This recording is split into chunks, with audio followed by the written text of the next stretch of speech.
what is it that I told you that story to both of you, so you may remember that when I was living in Trinidad and Tobago, uh, and I had this fight with Baba in my dreams, and I went to India and I came back, and Adi gave me an sadra for the group in Trinidad, and there was no group; it was only me and my wife.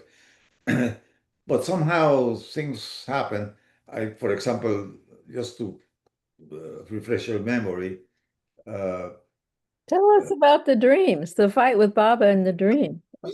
but because the thing was that I was very angry with Baba Yeah, because that's I just recently remarried. My wife was expecting a child. Trinidad and Tobago at that time was a very difficult place to live.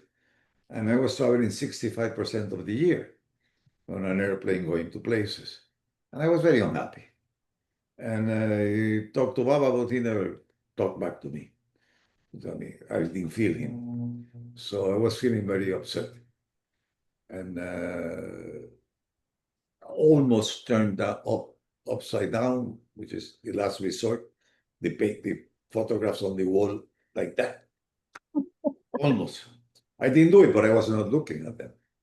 So my wife, I think I told you that story. My wife one day in the porch, she said to me, "You're not the man I married. Why don't you go back to India?" And I was furious because I said, Going to India again? I mean, travel from Trinidad to India. Do you know how long it takes to go from Trinidad and Tobago to India? Mamma mia." So I said, no. But that night I had a dream. It's the only, as if actually, to top it off, it's the only dream I've ever had with Meher Baba. And I was in my bed. Meher Baba, well, was looking at the door of my bathroom from my bed. I'm dreaming. And there's a figure, which is familiar, with one hand leaning like that, one of the uh, sides of the door. And I seems familiar. I'm dreaming. So then he turns around and it's Baba. And he was dressed with a jacket, and very useful. And he went, he looked at me and he said, I don't know if he said it because he gestured, but I heard. He said, "Arsenio, long time no see." And then I said to him, and now you're taping, so I don't know use the word, but I said, "Oh, Mother of Earth, oh, all of the words that I had in my mouth, dirty words." I said to him, "How dare you?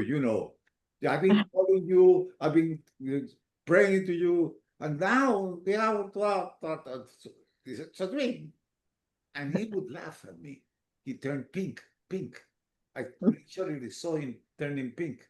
And then he said to me, stopped to me like that. He went like that. And he said, "Don't worry." And I heard that. "You will soon feel me." So that's when I went to India because there was something happened. In my office, I had to go to Geneva for 3 days. My wife, who had worked for the airlines, we arranged the ticket with her friends in San Juan, which I had to stop. And I went to India for free for 1 week.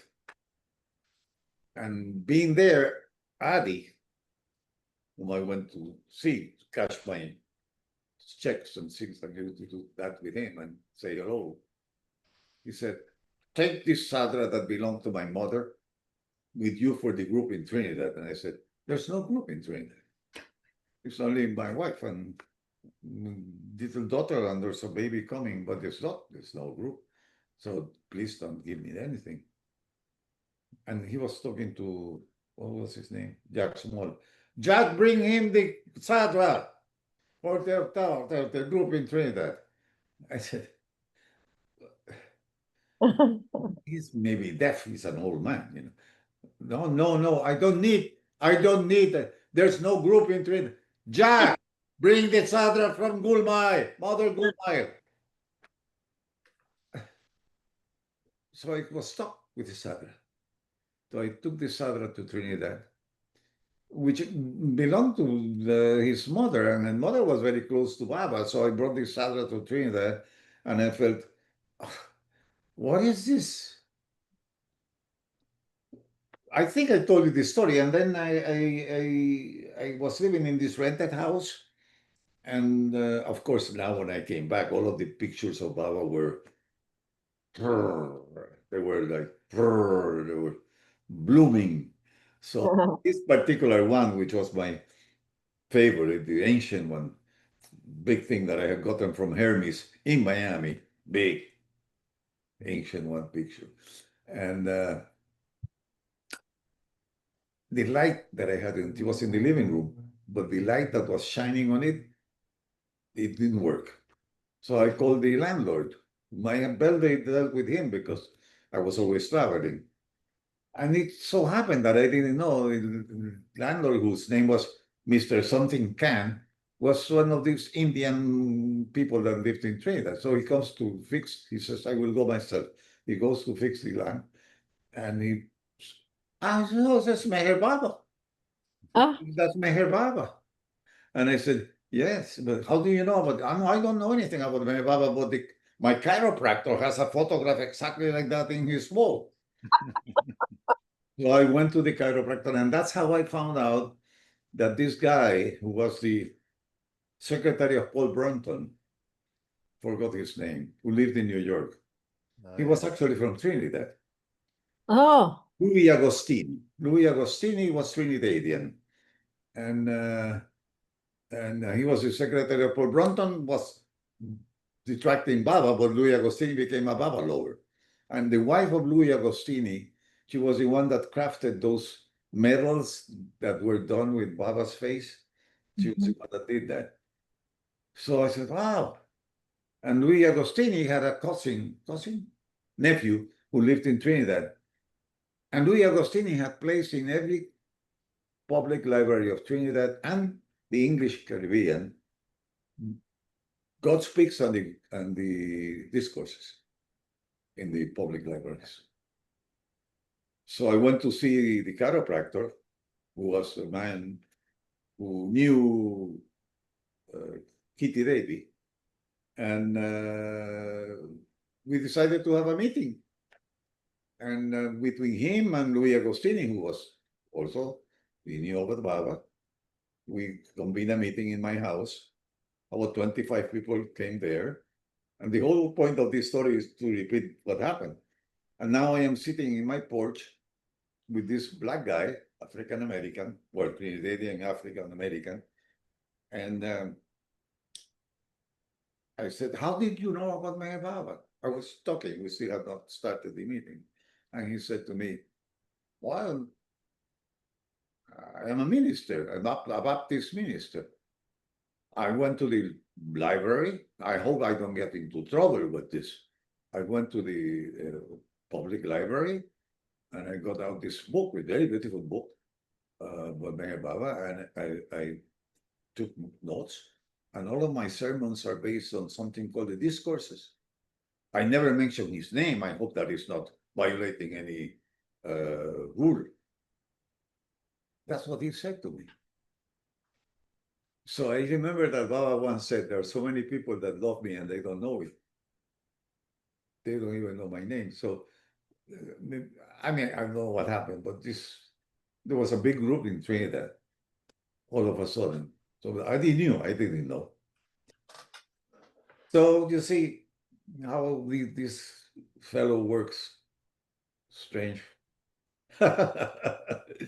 Strange ways. Strange ways. what Yeah. happened to the Sadra? Was that? The Sadra, what happened to the Sadra? Oh, it's still with me. Ah, I was going to leave it there when I left because it was for the group in Trinidad. But the man who was a chiropractor he was a Baba lover, but he was also into Rosicrucian things. And as I got to know him, those things started to come out. And I didn't know because it was given with me with so much yeah. as from Nadi. So I decided I was going to leave it because he didn't have any, what do you call that, attachment to it. But then I said, let me call Kitty and find out. So I called Kitty, who actually knew about this man. And she said, no, no, no, give him something different.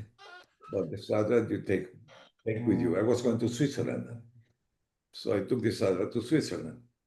But then the Sadra, you know the story of the Sadra, it's very interesting because then the Sadra, uh, after Adi died, I went to India one of my many times. And one day, Jack Small called me to the office of the trust office. And he said to me, we need you to bring back the Sadra to give it to the trust. I said, yeah, well, I hesitated because it had been given to me by Adi. So I said, well, but if it is, it is what it is. But I didn't see at that time that the voice of the trust was Jack Small.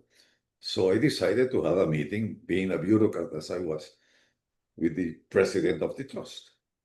So I scheduled a meeting with Manny. I went to see her, and I said to her, I need to talk to you. I went to her office. It was funny, I can remember. And I said, listen, I walked in and I said to her, I don't manage. So I went to her and I said, listen, I don't want to talk to you about Mandali. You are not the sister of Meher Baba. I want to talk to you like the chairman of the trust. I want to know the following thing. I has been instructed to return this other that was given to me by Adi and to return it to the trust.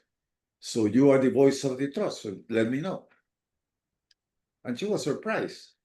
So she said to me, let me think about this. I'll give you my reply before you leave. So one day, 2 days after that, I'm walking in Mirasad, and she beckons me and she says, Arsenio, come. And we sat down on one of those green benches in the garden. And she said to me, about the Sadra, I want you to keep it until you die. Once you die, bring it back to the trust. I said to Mani, my dear, I can commit myself while I am alive. But once I am dead, how can I promise to you that I will bring this Sadra here? And she looked at me and she said, you will figure it out. You will figure it out. So now, of course, I have a special deed. And my son is going to bring it. The moment I die, he's going to take the Sadra, which is good for him anyhow. But I mean, the thing is that Sadra, I don't know what it meant, but it was very special for that time in Trinidad. And yeah, it has to go back. I don't know. I still have it there. And it's a beautiful story because of that. There is, yeah. Anyhow, so that's an old story. So that doesn't count for what you wanted me to tell you. Great story. It's nice to hear it again. Yeah, we've heard it, but that's great. It's a good story. But I mean, the thing is that they were when you told me this afternoon, I said, "My God, what else do I have that she has not heard?" And I don't know if it is true or not. And I think I mentioned to you this story about this Mexican fellow, the fragrance guy. Was it Raphael? No, Oh. no. His name is Francisco. I had met him briefly. He used to work for the United Nations. And then we met again in Geneva. He was a very bon vivant fellow, very, bachelor with lots of, one of those people. And he he was my boss. He was not the big boss, but he was one of my bosses. So, but he spoke Spanish because he was Mexican. So he would come into my office and he would say, where I had the Baba photograph, which I still have with me, the Don't Worry Be Happy poster. I had it always behind my office. So he would come in and said, "We want to have some coffee?" And then jokingly, he would say, "You can bring him if you want to." I would say to him, "He always comes anyhow." He doesn't need to be invited. One of those people, He, so we had that relationship. He was completely out of it. Uh, very intellectual, very worldly. So, but then it so happened that he got an invitation worked out. We had to go to do a training of people in Goa. This was the United Nations. There was some money paid by European and governments. Russia, well, yeah, not the Soviet Union, Russia at that time. And he was going to be in Goa for 2 weeks training. And he wanted me to go with him to do our training on the environment. That was what I was working. So I said, I was so happy. So I said, sure, sure. And then because I was happy because there was a weekend in between the 2 weeks. So I knew where I was going to go in the weekend. And immediately found out how to go from Goa to Ahmednagar. And so I did arrange to get a ticket and everything. And then, but then he said to me, "What are you going to do on the weekend?" Because he was wanted to be, was friendly. He was a good friend, my boss, friend. So I said, "Oh, I'm going to go to visit some friends, old friends in India. Can I go with you?" I said, "Oh, you will not like it there. It's the first time in India for him. You should go to Bombay and Delhi, beautiful places. This is an old town, dusty town. I'm going just there just because these people that I know are there, good friends. So you don't want me to go with you?" Oh, it's not that I don't want you to go with me. It's just that you're not going to be happy there because there's nothing to do. The only reason I go is because I know these people for several years now. Oh, okay. I understand. So finally, he put me in so much pressure that I said, "Okay, come with me." You remember, this is a very intellectual person and very much into the world. So we go to India and before we go to Goa. No, no, in the meantime, no, we go to Goa, we have our meetings, and then we go to the weekend to Merasat for 2 days. To Merasat for 2 days. And we arrive at the Pilgrim Center, which was at that time working. And guess who is the first person? And this is a very intellectual guy, the person that meets us. What was his name? Theus. Theus approaches the car, and he approaches the car not on my side, like he knew me, but on the side of Francisco. And he says to him in Theus's voice, "Did you bring some soap from Mohammed? Because Mohammed is now, he wants to be this very about soap." Francisco's face became totally amused. Says, "What is this? Where are we? Where? Who? What?" So this is it. Now we go to then leave our things and we take this Saturday. So we go to Medasat, arrive in Medasat. I thought after that experience with Tius, I said, it's going to be good because now Erich is going to be there. Erich will take care of this guy. So I walked with Francisco into Mandali Hall. There's lots of other people there. We got in late and we walked. I mean, session had already started. And for experience, so many years going there, I knew that Erich, looking at a new person coming in, immediately would pay attention to that person. Not a bit. Not a bit. And Francisco happened to see like 3 people in front of Erich in the floor. Who were sitting on the floor. Who was sitting on the floor. And I was, you know, sort of focusing on Erich's mind and saying, you have to pay attention. He's new, Francisco. So nothing.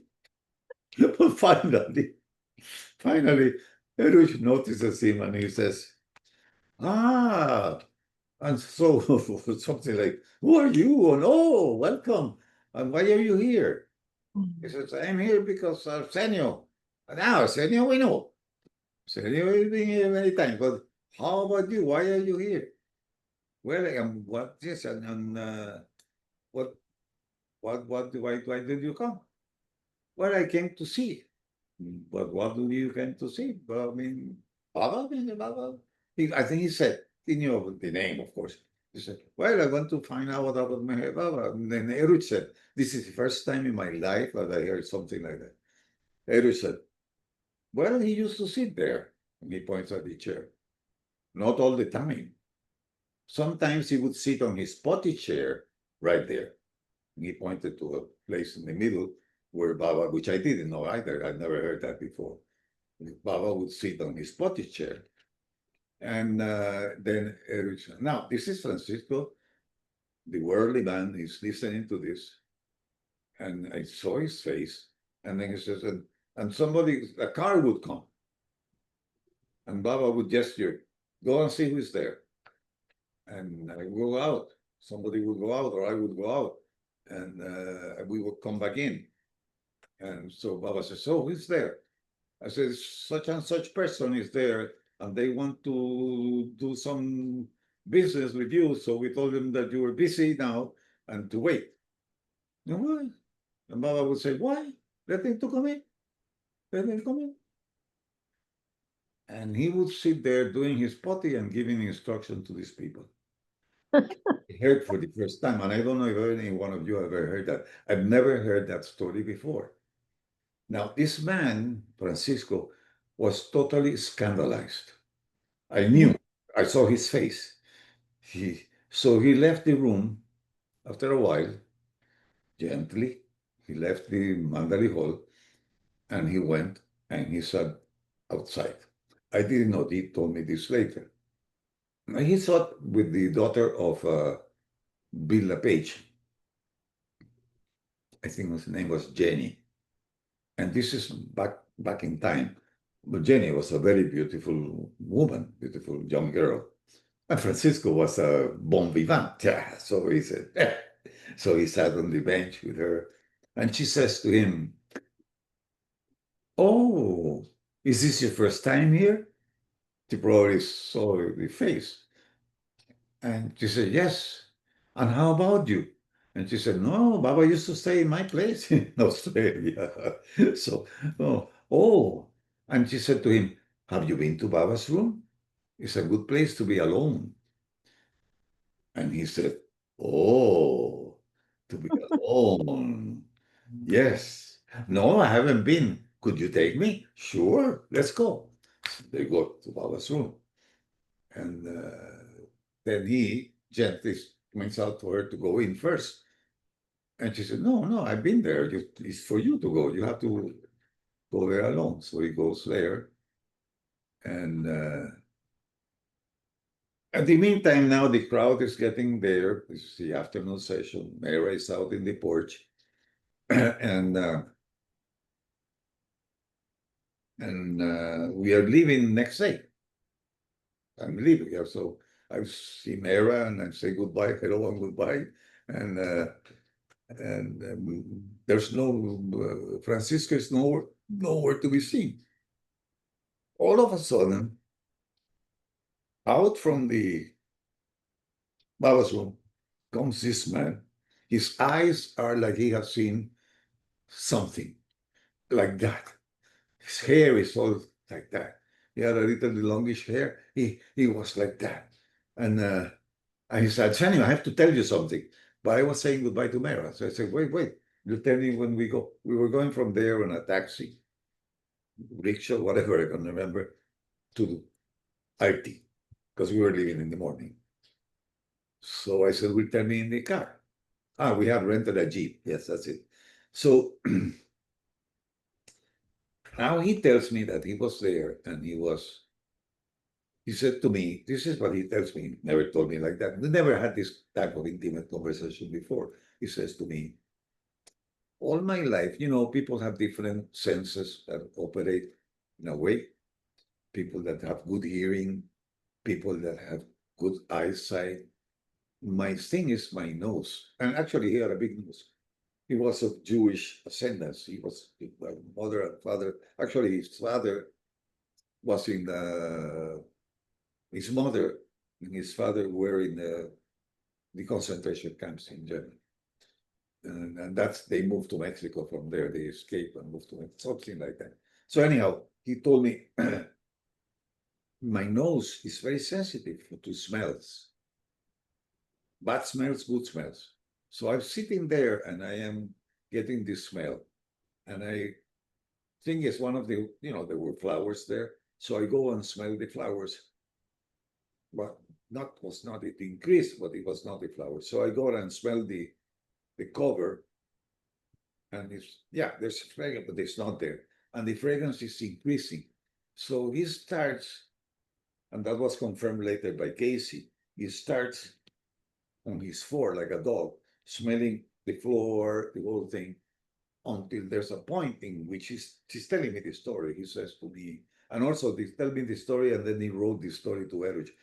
Eruch read out loud in Mandali Hall, and he said that at one point he shouted, "They took God away from me when I was a child, Oh, and now I find God here again." And he's telling me the story in the Jeep. And now we're finishing the story as we are walking up to Merabat, where another part of the story that I missed, where I had gone there after after Tius, I went up. And I said, I'm going to go up the first thing that I do. So he went with me. Mansari was there. And I went in and bowed down, but he stayed outside. Mansari looked at me, and I told Mansari, he's not a Baba lover. He's just a friend that is coming. And Mansari looked at the wrist. I think she had a watch or something. She just went like that. And she said, he has an appointment. It's like this time, he has an appointment. So this time we are walking up, and he's telling me this story.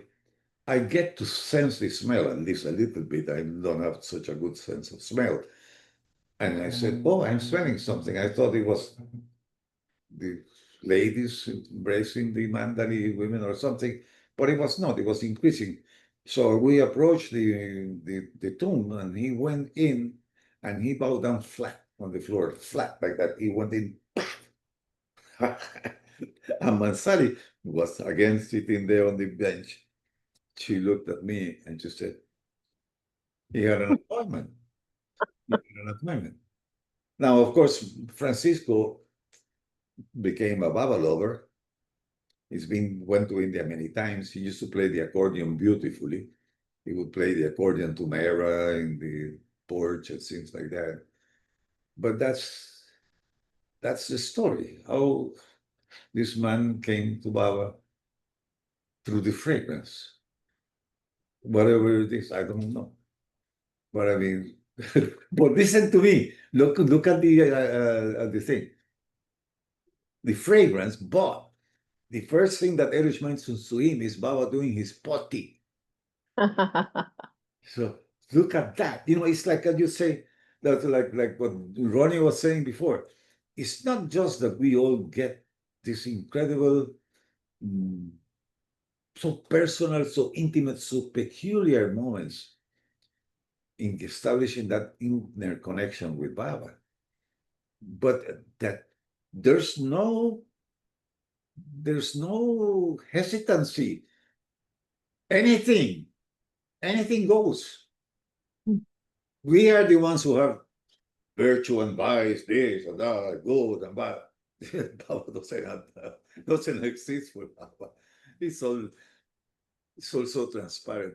I mean, for me, he still comes to the center. He now lives in, I think, Austin or Dallas.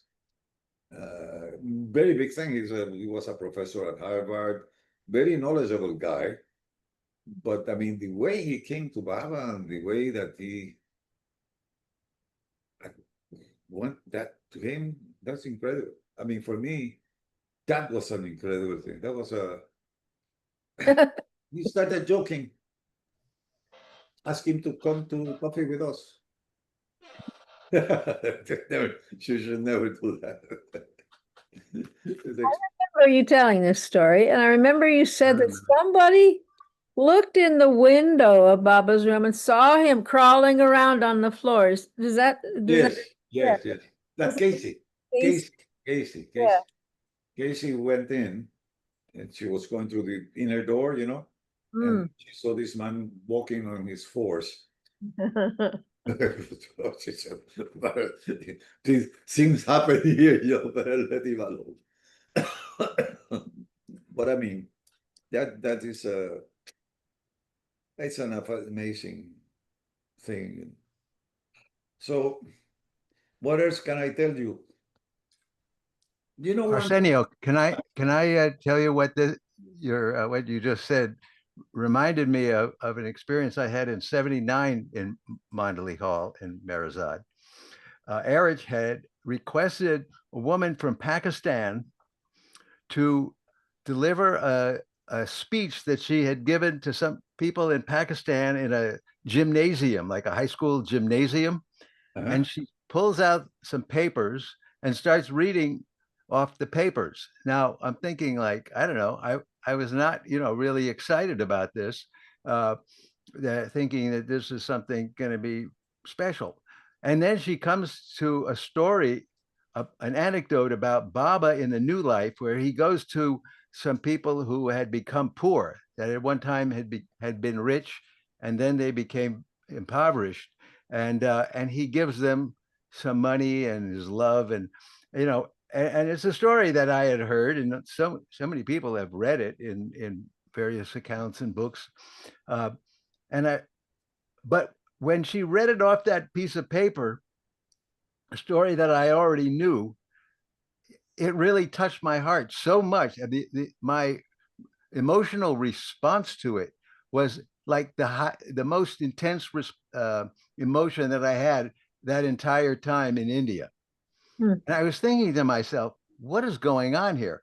This doesn't seem like it makes any sense. It seems like I should have some kind of firsthand experience, or somebody should tell me something really special or something. Instead, I'm listening to somebody read off a piece of paper, a story that I had heard.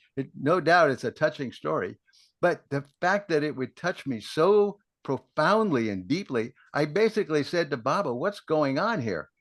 And it's what Baba basically informed me was, he said, if I want you to feel my love, I'm going to come through. I don't care how many layers of what you might think are, separating me from you. I can pierce through all layers and touch your heart. And that was the message that Baba gave me. Yeah.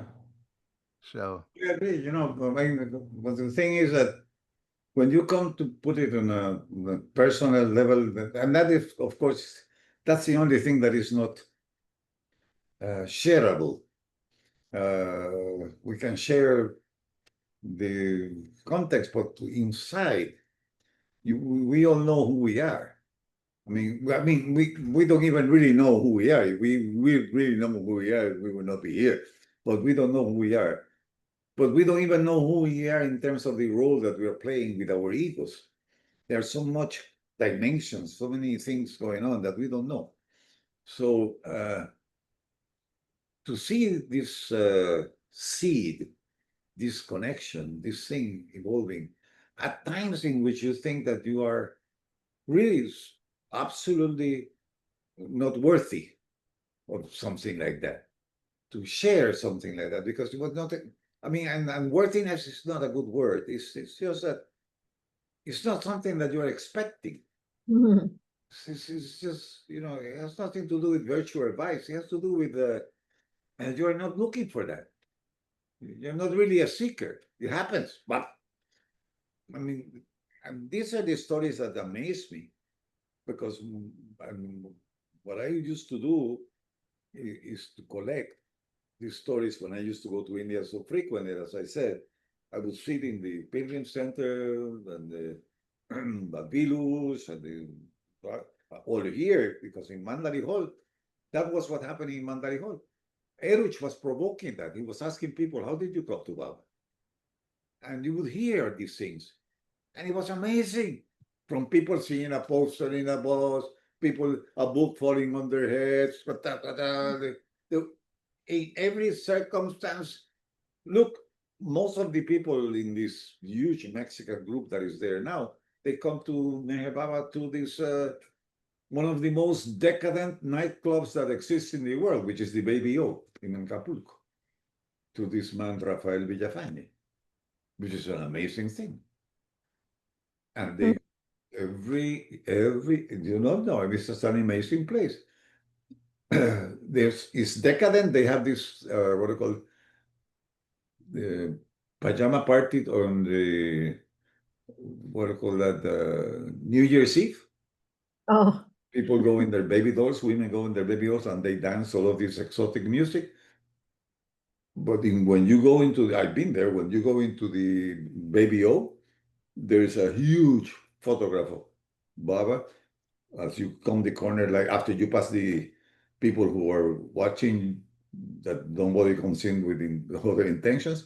There's a picture of Meher Baba, and on Silence Day, on Baba's birthday, they have the loud music, but the films that are showing are Meher Baba films. oh, wow. So now you tell me how it is, and most of the people that I met in Mexico that were into Baba and now go to Baba, to India, to Omertiti, all year round.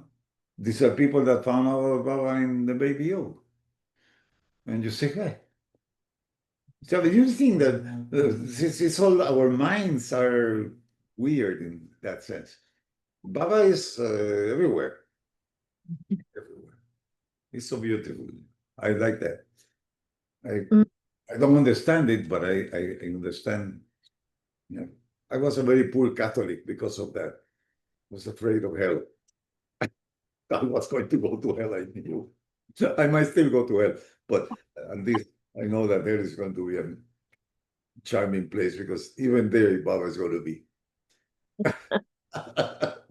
making people laugh. I tell you, no, I was just actually telling my wife this morning, Julie, that one day I heard something, and maybe you heard it, but I said, what did she mean? Somebody in Mandali Hall, one of those days that Manny became the cheerleader, you know, that Eruch was there, but Manny was there and she took the word. And she said, somebody asked her, concerning ourselves, are we also going to be fed into the lions? Meaning, Oh, right. Martyrs, yeah. the Christian thing, the martyrs. And she said, but her face turned, and she replied, and still trying, I was telling my wife this morning, and she said, yes, but this time they're going to be mental lions. And I don't know if you've ever heard that, but I'm still spinning in my mind saying, what did she mean with that? She said, you're going to go through some suffering. Yeah. There's going to be this mental thing, So, mental liars. And you know, when you know that Baba says that suffering, mhm. physical suffering is nothing compared to mental suffering. Yeah. I wonder what she meant. I wonder what she meant. But I mean, those people were Huh. somewhere else. Somewhere else. And so spontaneous. You know, I tell you a story that I cannot tell you completely, but I tell you, that's no, because it becomes the problem is that some of my stories involve other people and I don't have the copyright. So there was a time in my life in which I was going through some very serious trouble, and Manny noticed it, and she said to me, Arsenio, you are not the person that we met. You need to, what's going on? And I said, well, no. And I tried to, she said, why don't you make an appointment with Adi and tell Adi what's going on with you and let him tell you his advice. I was having some marital issues. So I went to see Adi and he said to me, well, he heard me, but you know Adi. So he looked at me with this way and he said, so sir, what do you want me to tell you? I said, I said to him, I want you to tell me what Baba would like me to do. Baba wants you to be God. Baba wants you to be God. You're telling me here is well, how much can you take? You have to divorce, divorce. You know how many times you have been married, divorce, married, divorce, married, divorce, woman, man, woman, man, woman. That's what he told me. So, of course, being me, I went even further down in my depression. So now I am going. So Manny sees me again and then she says, did you see Adi? And I said, yes. What did he say? Well, you know, why don't you come tomorrow? Take a rickshaw. Come tomorrow early in the morning and meet with Erich. So there was I at 8 o'clock in the morning in Merasat, sitting in Erich's bed with Erich. And Erich was listened to me and my wife was falling in love with another guy. And I said to Erich, what should I do? And he said, I don't know what to do. He said to me, I would serve them both. He said to me, Erich said to me. And now I went, I was here, I went. So next weekend, I am now there, and Manny again said, did you talk to Erich? I said, yes. But you're still, come tomorrow and let me talk to you. And then I go, but it's funny. The same place, 8 o'clock in the morning now, I am sitting in Erich's bed, but Manny is sitting opposite me. I remember still her with her white pants and that thing that she used. And she was using at that time, what do you call that thing that, like tobacco that you put into their nose? Snuff. Yes, no, she was going like that. And she was listening to me. So sweet, so sweet. She was like like a, I don't know. I told her the whole story. And she looked at me and said, in the end conclusion, she said, Arsenio, we just don't know that. You're talking to us, but we do not know. You have to talk to him directly. He will let you know. And before I left, and that's the part that before I left India, I got a straight message from Baba, and the way that this whole thing evolved ended up in my separation from my first wife that Ronnie met.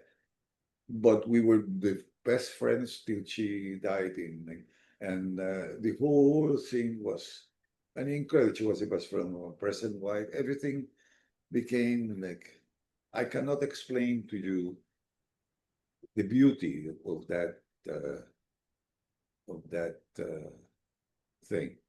I don't know. I don't understand it myself.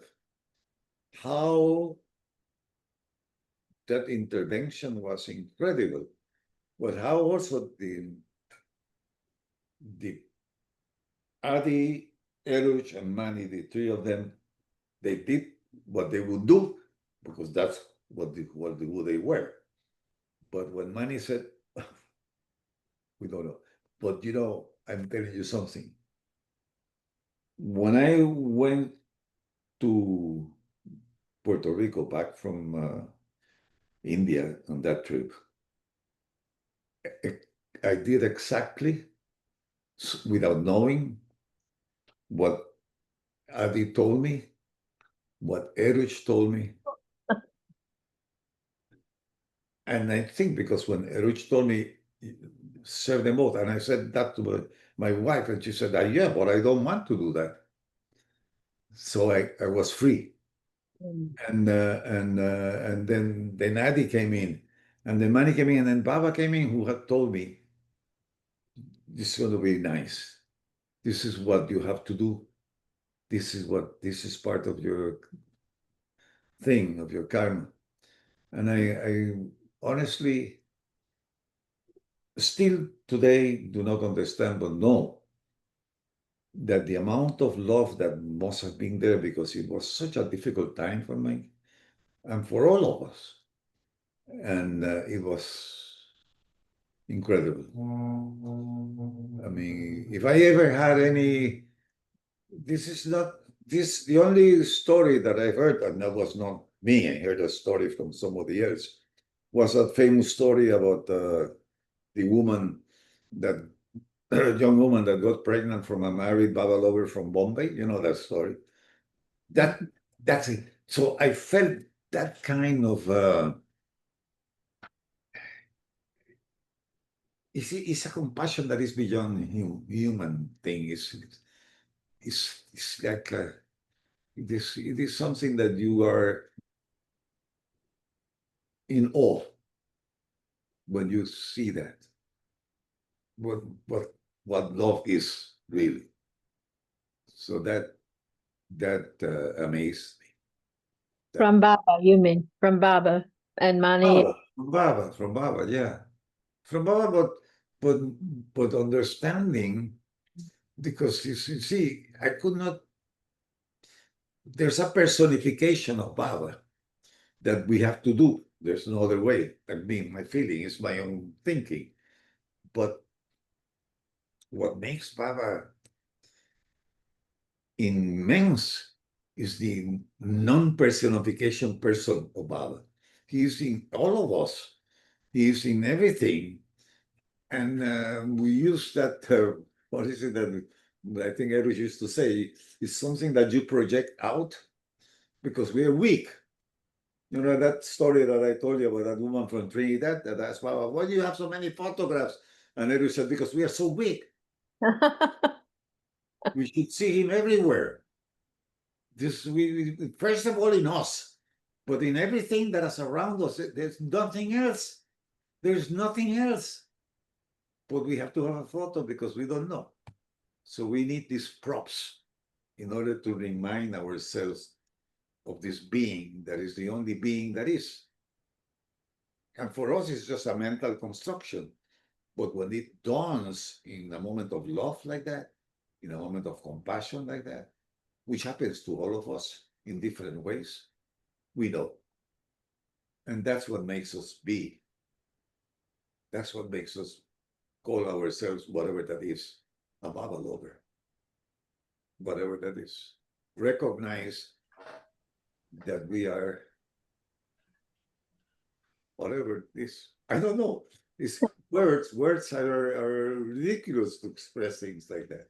Arsenio, I think you were referring to the couple that came to Baba who were like, they weren't really even Baba lovers. They just knew some Baba lovers or were the sons or daughters or nephews or something related to some Baba lovers, but they were somebody suggested to go to Baba, and Baba took care of the whole aspect of their her being pregnant.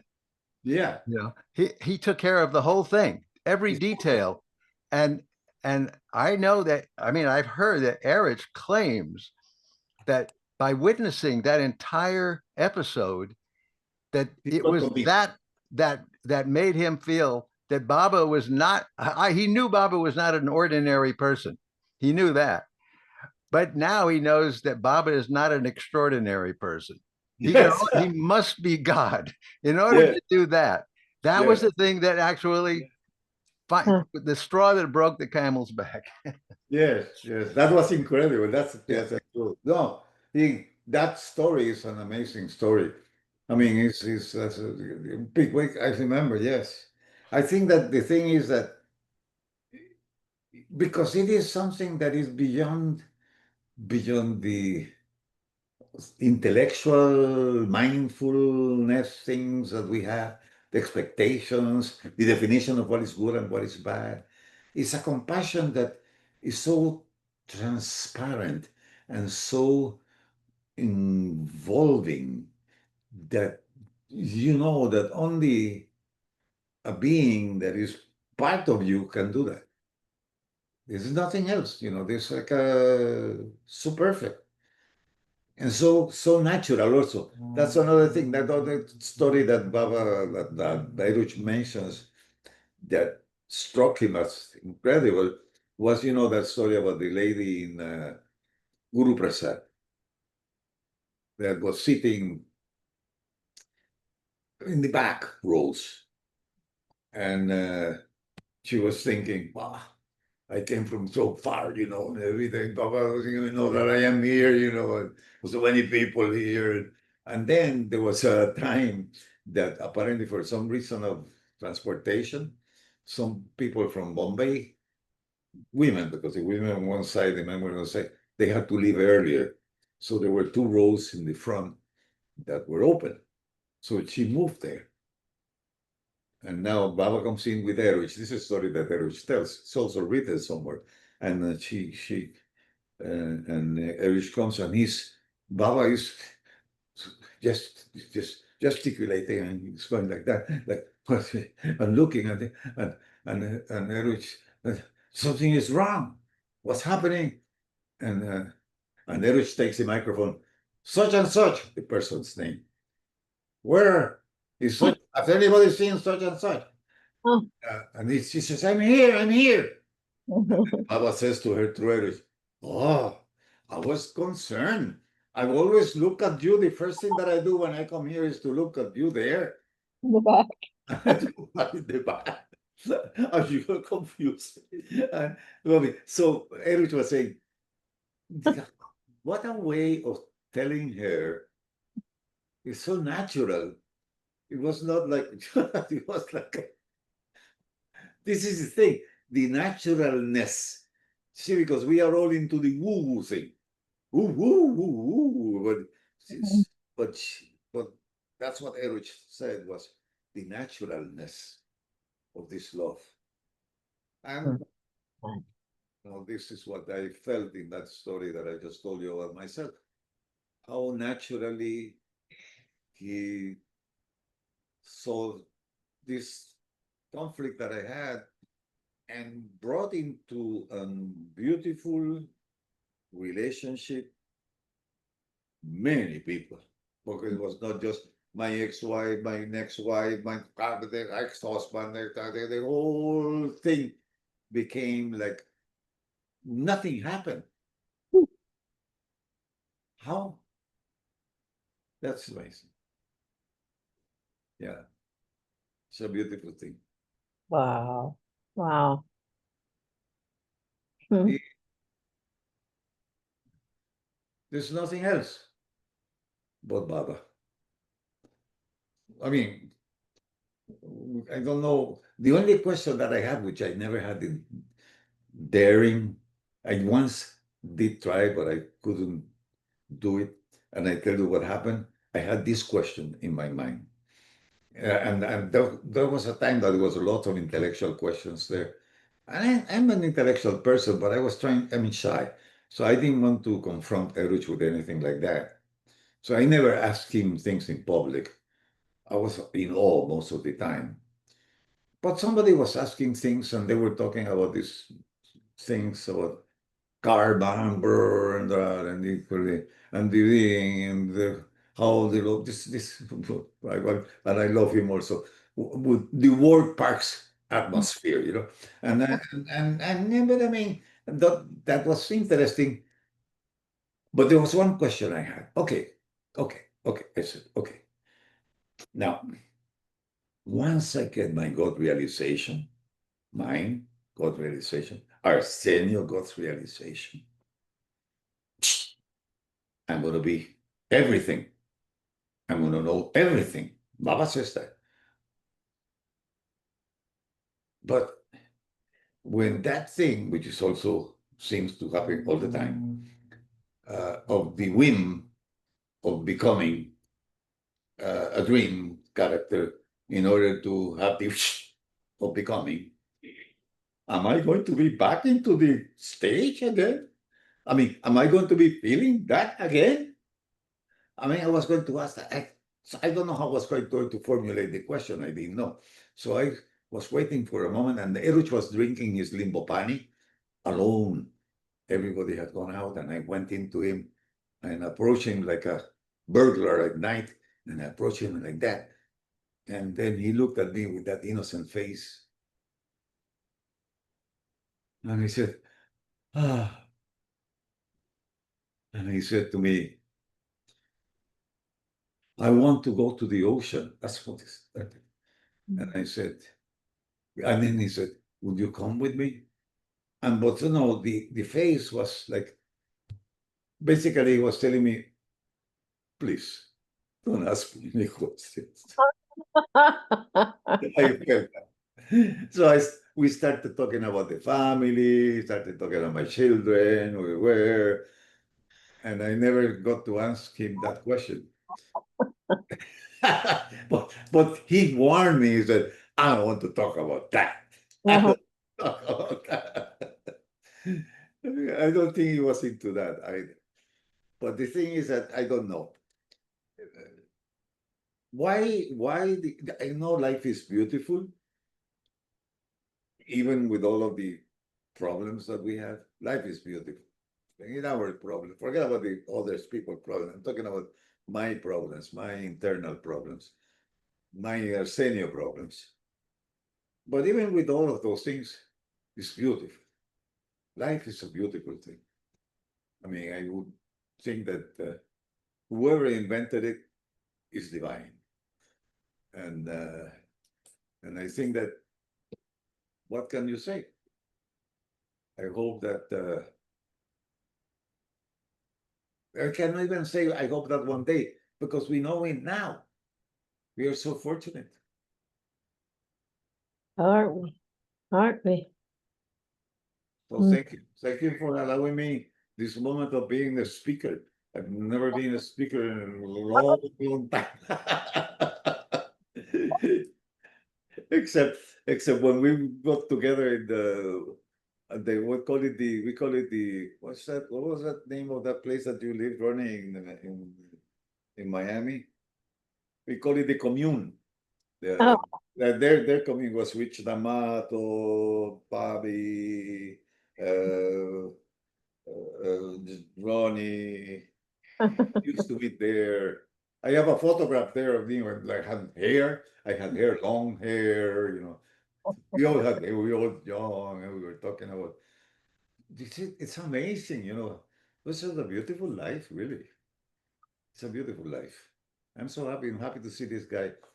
I last saw him in California when I went to stay at Alan. Talbot. Oh, Alan. yeah. Yeah. You say you're not a I speaker? like this guy. I like Ronnie very much. You know, sometimes we have some issues in the internet, but I like him very much. It's just intellectual. We have to have something to bond on, you know. But I like this guy. It's always been very close to my heart. Just like Rich D'Amato, you know, this is my brethren. Yeah, my brethren. Yeah, those early connections with people are Yeah. definitely in that time of innocence and well, the honeymoon. You know, when we met Right, on our right. honeymoons, right, with Baba. Yeah. Yeah, I mean, I think you know, you came to Baba about 5 months before I did, or something like that. You know, It was like that. It it was was like, all happening, and all those, and Rich and Bobby, and yeah. We you came know, together. It was a wave. It was yeah, it was a wave. this Yeah. early 70s wave. Yeah, How about you, Betty?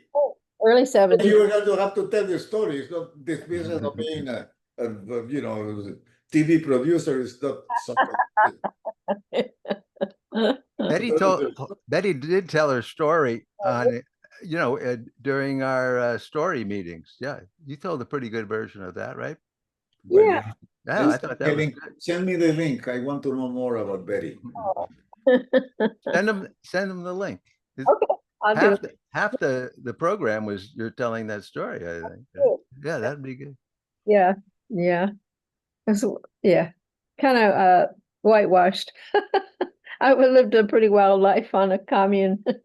As a, I got pretty desperate after that wild life. But that's You were born in California. You grew up yeah. in I grew up in Palo Alto and went to that's where I found out about. Well, yes, I did.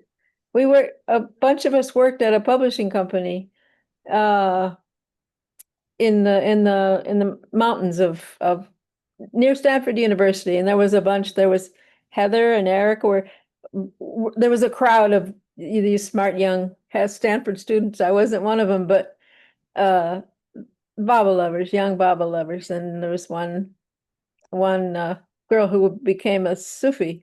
Kathy Wiederholt is her name. She's kind of disappeared from the crowd, but a bunch of us came to Baba at this little tiny publishing company that does. There was a time that we were all young Baba lovers. Yeah, weren't we lucky? And yeah, yeah. Amazing, you know. But don't know, do you think how many Baba lovers now that I asked ChatGPT the other day or how many Baba lovers? Oh, do you have any idea how many Baba lovers there might be in the United States?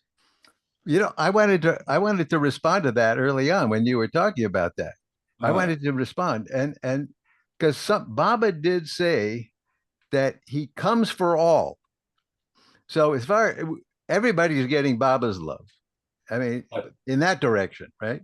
right. But he said he also is for a few. Mhm. That's the way he said it. I come for all, but I'm for a few. And the for a few, the few seems to me the people that are receptive and have probably karmic Where? connections with Where? Baba to receive his specific special guidance and love and grace, you know. But who are those people?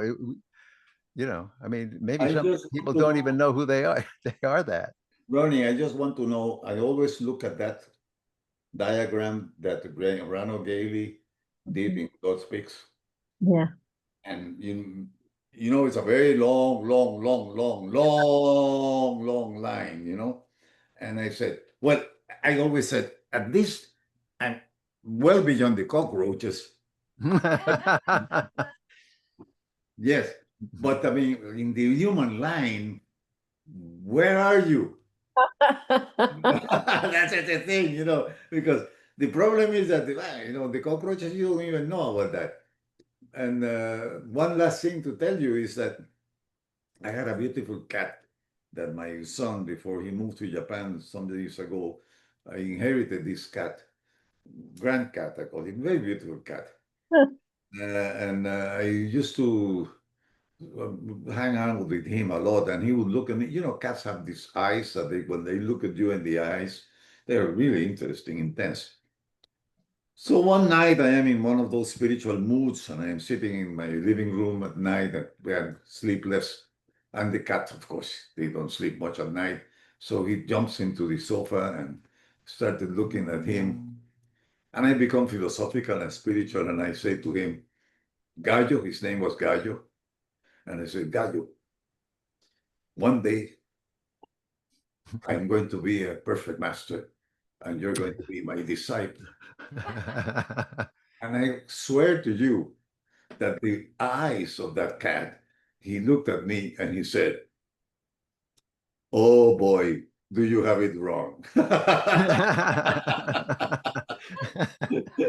you have it wrong? So it's so beautiful. Animals are incredible. You know, they are incredible. I just read the other day, by the way, one of those things that come in the Facebook or some places like that. People put quotes from Baba, that Baba said that this, and it's true. I mean, before pets were not that popular before. Animals were just working dogs, working dogs, working dogs. Animals you would either eat or use them to take care of the things that you eat. But now there are more. There's more love in countries like the United States and in all developed countries for animals than for people. As if they have all special things for animal people. So, and Baba said that consideration, that special consideration for animals, that was the quote, I can't remember the exact quote, had a lot to do with the acceleration of the evolution of these beings. So maybe this is what the cat was telling me. You are totally wrong. Huh. You're going to be my disciple. I really think animals not only don't lie, I don't think they can lie. No, they cannot lie. They can't lie. They're going to give you the truth. Anyhow, I thank you both very much for listening and for Betty for remembering me and giving me this opportunity. And You are, to look at seeing this guy again, you know. excuse me, you're such a great storyteller. I can't believe, Arsenio, that you have not been a speaker. Your stories are wonderful. You tell so well. And maybe because I'm a storyteller, that means like most of this is all invented. It's not true. No. Like Erich got caught up, you know, he would always tell the stories and he would change the characters. Once there was this Hindu guy, once there was this Muslim guy, once there was this Christian guy. And somebody said, hey, Erich, you know, that story you told it last year and it was not a Hindu, it was a Muslim. And he said, yes, but it's the same message. It carries the same message. It's so beautiful. I love you guys. Thank you very much. Yeah, thanks for everything. Been just great. This was Well great. done. Stories are. Let me know. Thank you very much. Thank Hey, Baba. Jai you. Baba. Jai Baba. Jai Baba, Jai Baba.